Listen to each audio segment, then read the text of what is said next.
Welcome to Let Me Fix This. Enjoy the video. You start by confirming service in your area and choosing a plan that matches your usage. Once availability is confirmed, collect address proof, photo ID, one passport photo, and a signed application. Next, fill the online or printed form with accurate contact details and preferred plan. Make sure to note installation fees and any security deposit. Submit the form and payment receipt, then await provisional booking. This initiates the provisioning process and schedules a technician visit for the next steps. When the technician arrives, show the ID and point out the preferred router location near a power outlet and away from heat.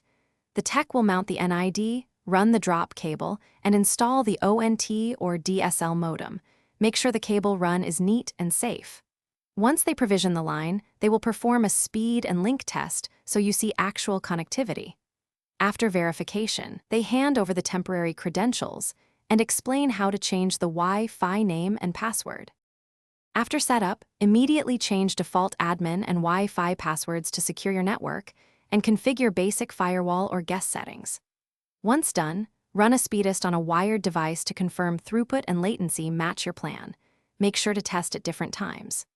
If speeds are low or there is no connection, reboot the modem, verify all cable terminations at the NID and ONT, and if issues persist, call support with your ticket number. One key tip: document LED statuses and error codes before calling. Thanks for watching. If you found this helpful, don't forget to like and subscribe.